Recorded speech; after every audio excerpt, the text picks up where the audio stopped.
Hey guys, so don't mind me. I am at work. I work third shift and I have some downtime, and you know, we kind of have like lunch, but we can't really leave the property. So I wanted to just sit here and tell my birth story of Sophia. So I'm just gonna go ahead and get right into it. Um, I found out I was having Sophia, God, sometime in February, end of January or February. I don't know. Um, like crazy thing about this is that I didn't even want kids, nor I also didn't think that I could have any. I was told by a couple doctors that I couldn't because of my ovarian cyst that I have. I found out I was pregnant and I was honestly a little mad. Like I was mad, sad, shocked, scared. And Adam Adam was so supportive. He said, you know what, whatever, he came to my knees on the couch after I was bawling. And he said, whatever you want to do, I support you. And right then I knew that, like, I'm going to do this. My mom, she was told to abort me when she was pregnant with me. And I said, you know what, she didn't abort me. And she kept me, and now look at me today, you know? So I'm going, I said, you know what, I'm going to keep Sophia, and I'm going to raise her to be the best child in the world. I'm going to try my hardest, and I'm going to be the mom that I deserved and that I should have had when I was a child. Pregnancy, absolutely horrible. So horrible. For the first 4 months, all I did was vomit. I didn't gain a pound. All I did was puke. I was nauseous. Every 20 seconds I wanted to throw up. So then we get to the second half of the second trimester, and I had such a big appetite, but I wasn't hungry. Well, I guess I wasn't hungry. I was hungry. I just didn't have like an appetite. Like I wanted to eat everything I saw, but as soon as it came to my mouth and I was putting it in my mouth, I wanted to puke. So that was fun. So I only ate very little bit my second trimester, and then third trimester I ate everything I saw. And all I did was eat. I ate and I did nothing else. I ate and ate and ate, and I became 3 times my size. Before I was pregnant, I was 165, 170, and the day of induction, yes, I was induced. The day of induction, I was 254. Guys, I'm 5'9". I was 254. Anyways, fast forward to my induction date. I got induced on Wednesday at 6 p.m. and Adam was at work, and you know, I woke up that morning and I felt really normal. I just felt like it was just a normal day. And then he came home. He got off at 5. He came home, and we got all of our stuff in the car, and we went to the hospital. And we started the induction process. And I say process because it's timed, it's planned, and it's unnatural. If it was up to me, I would have had her on my living room floor. I would have just squatted and popped her right out. But anyways, so they put Cytotec inside me to start thinning out my cervix. I think it was like 90% effaced anyways. So I knew I was gonna have her in the next week, but you know, whatever. Once that started working, then they gave me Pitocin. They gave me Pitocin for a while.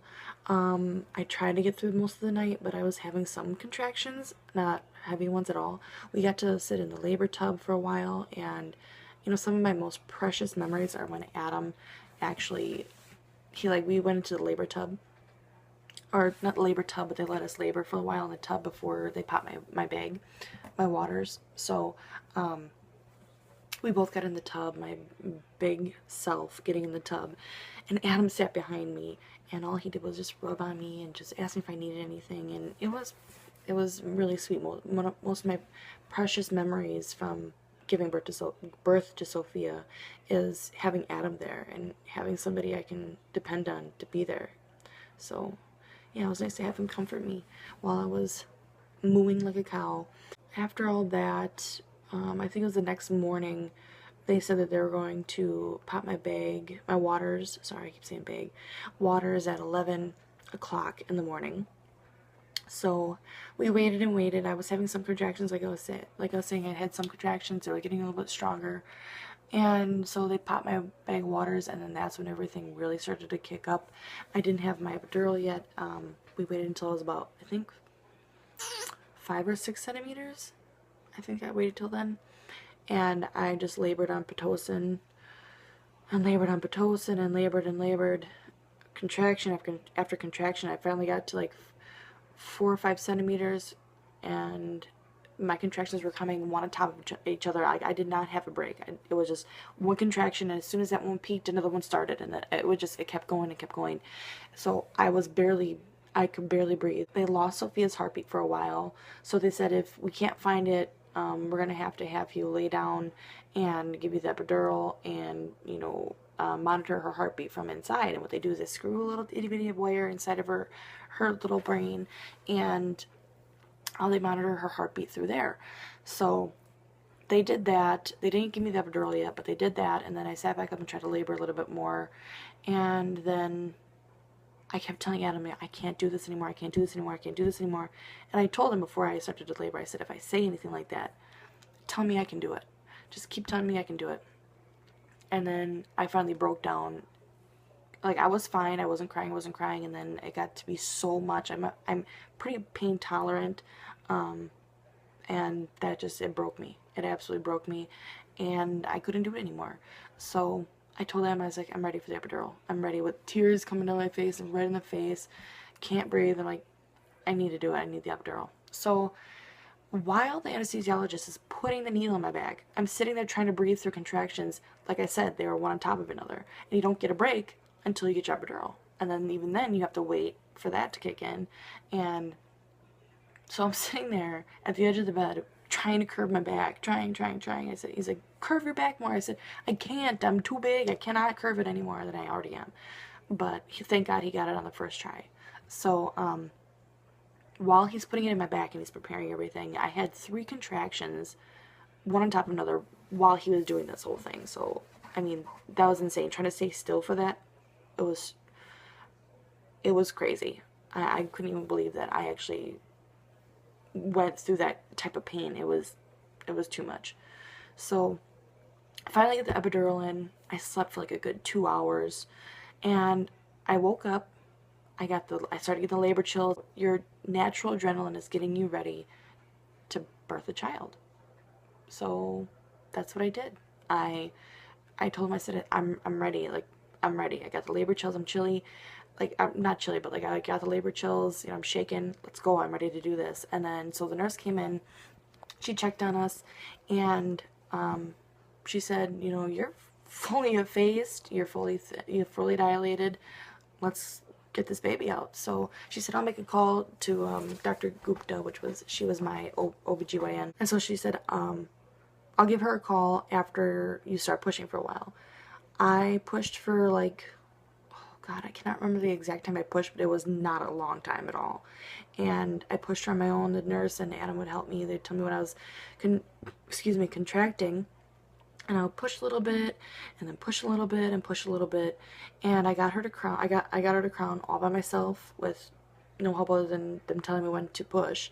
And then the doctor came in, and she saw that Sophia's head was ready. It was ready to come out. It was coming out of my hoo-ha. She told me to push 3 more pushes, and Sophia came out like a little fish. So then the doctor held her up so I could take pictures, and then she plopped her right on my chest, and she looked up at me, and I looked down at her, and it was just like, I was meant to do this. Sophia was meant to be born. Like, this is what it's all about. This is what was supposed to happen. If there was any question in my mind or in Adam's mind, this made it all right. And then her little mouth opened, her little lips, they opened just a little while, like that. And she was ready for milk, so I pushed my boob in there and latched perfectly.